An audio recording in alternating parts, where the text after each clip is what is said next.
Hello students, welcome to your maths class. Students, today we are going to do some word problems related to money. बच्चों आज हम some word problems करेंगे on money, ठीक है?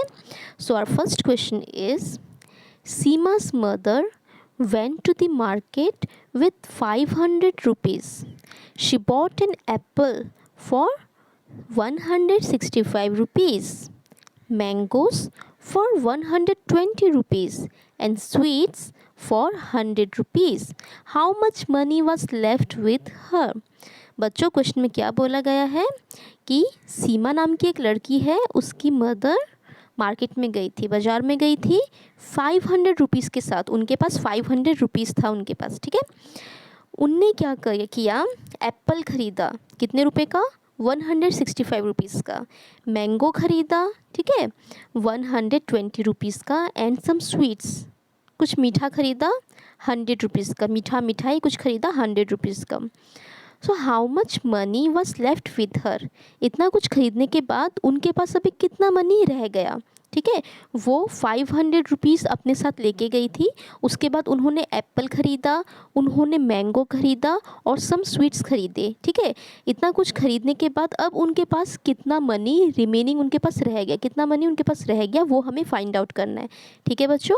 तो देख लेते हैं इसका सोल्यूशन क्या होगा। वेरी सिंपल स्टूडेंट्स, देखो सीमा की मदर अपने साथ 500 रुपीज़ लेके गई थी, ठीक है। उसके बाद उन्होंने एप्पल ख़रीदा 165 रुपीज़ का, मैंगो ख़रीदा 120 रुपीज़ का एंड स्वीट्स ख़रीदे 100 रुपीज़ के। तो बच्चों जब हम इन तीनों को ऐड करके, ठीक है, इन तीनों को अगर हम ऐड करेंगे तो हमें तो पता चल जाएगा कि उनका टोटल कॉस्ट कितना हुआ, है ना। टोटल जो उनने सामान ख़रीदा उनका एक्सपेंडिचर कितना हुआ वो तो हमें पता चल जाएगा।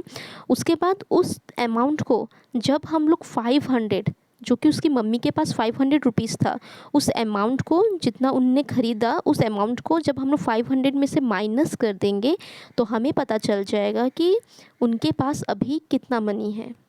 तो बच्चों आपको क्वेश्चन समझ में आया? ठीक है, अब इसका सोल्यूशन देख लेते हैं कि हम इसे लिखेंगे कैसे। See cost of apples, apples का कॉस्ट कितना है बच्चों वो हम लिख लेंगे यहाँ पे। Cost of apple is ₹165, okay. Then cost of mango, mango का कॉस्ट कितना है बच्चों? Cost of mango is ₹120। उसके बाद क्या बोला है? कॉस्ट ऑफ स्वीट्स, स्वीट्स का कॉस्ट कितना है बच्चों? 100 रुपीज़ 100। अब हमें क्या करना है बच्चों? सिंपल एडिशन, ठीक है। अगर हम सिंपल एडिशन करेंगे, ऐड करने के बाद हमें पता चल जाएगा कि उनकी मम्मी का टोटल कॉस्ट कितना उनने खर्च किया, ठीक है बच्चों। यहाँ पे हमें एक प्लस साइन लिखना पड़ेगा। अब बच्चों सिंपल हम लोग एडिशन कर देंगे। देखो 5 + 0 + 0, तो यहाँ पे क्या हो जाएगा? 5 हो जाएगा। देन 6 + 2, 6 + 2 इज़ कितना? 6, 7, 8 और 8 + 0 कितना होगा बच्चों? 8। देन 1 + 1 + 1 कितना होगा? 1 + 1 is 2, 2 + 1 is 3। That means ₹385। तो सीमा की मदर ने जब ये सब चीज़ खरीदा, एप्पल, मैंगो एंड स्वीट्स, तो उनका टोटल कितना खर्चा हुआ बच्चों? 385। So your total cost is 385 rupees, okay.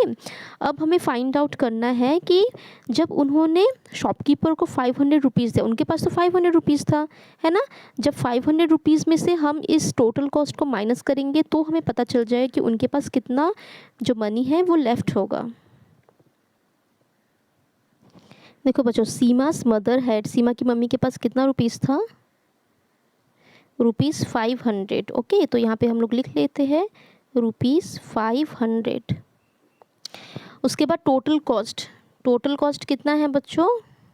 देखो खर्च करने के बाद टोटल कितना हुआ था खर्चा? 385। सब सामान खरीदने के बाद उनका टोटल कॉस्ट हो गया था 385। अब हमें क्या करना है बच्चों? देखो मनी लेफ्ट, कितना रुपीज़ बच गया उनके पास, कैसे मालूम पड़ेगा? जितना वो लेके गई थी अपने साथ, उनके पास 500 रुपीज़ था। उस 500 रुपीज़ में से जितना उनका खर्च हुआ था, मीन्स टोटल कॉस्ट, 385, ओके, या फिर टोटल एक्सपेंडिचर जितना हुआ था उसको जब हम माइनस कर देंगे तो हमें पता चल जाएगा कि उनके पास कितना मनी अभी है, रिमेनिंग है, money left. Okay, so minus करेंगे बच्चों हम लोग इसमें। देखो जैसे हम लोग माइनस करते हैं पहले वंस वाले को वंस के साथ करेंगे, मीन्स 0 में से 5 को। अभी देखो 0 में से 5 को माइनस कर सकते हैं क्या? नहीं कर सकते, बिकॉज 5 इज़ ग्रेटर देन 0, है ना। तो यहाँ पे क्या होगा बच्चों, ये 0 यहाँ से कैरी एक ले लेगा और ये बन जाएगा 10। That means 10 minus 5, 10 minus 5 is 5। Okay, अब यहाँ से कैरी लिया था बच्चों, तो ये क्या हो जाएगा, ये हो जाएगा आपका 9।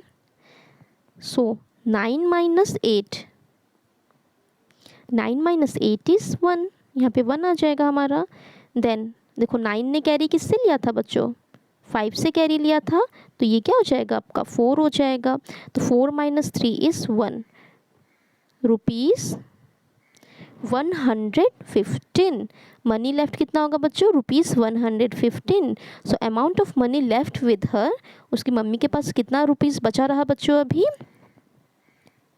रुपीज़ 115। ठीक है, तो ये क्या हो जाएगा बच्चों आप लोगों का आंसर। समझ में आया बच्चों हमें कैसे करना है ये वाला क्वेश्चन। देखो सीमा की मम्मी ने एप्पल ख़रीदा था 165 रुपीज़ का, देन मैंगो ख़रीदा था 120 रुपीज़ का, उसके बाद स्वीट ख़रीदा था 100 रुपीज़ का। ओके, सो उनका टोटल कॉस्ट कितना हो गया बच्चों, प्लस करने के बाद हमें मिल जाएगा 385। ठीक है, अभी देखो सीमा की मम्मी के पास टोटल कितना था, 500 रुपीज़ वो अपने साथ मार्केट में लेके गई थी, है ना। तो हमें क्या करना पड़ेगा बच्चों, जितना उनका खर्चा हुआ उस खर्चे को हमें 500 में से माइनस कर देंगे, तो हमें पता चल जाएगा कि अब उनके पास कितना है एग्जैक्टली, उनके हाथ में अभी कितना अमाउंट है। तो हम लोग क्या करेंगे, 500 में से इस 385 को हम लोग माइनस कर देंगे। तो सिंपली हमने माइनस करके क्या देखा बच्चों, 115 रुपीज़ अभी उनके पास है। सो ये क्या हो गया आपका आंसर, 115 इज़ योर आंसर। आप लोग को समझ में आ गया बच्चों कि हम इस टाइप के क्वेश्चंस कैसे सॉल्व करेंगे। ओके स्टूडेंट्स, आई होप आप सबको समझ में आ गया होगा। सो इस वीडियो में बस इतना ही स्टूडेंट्स, थैंक यू।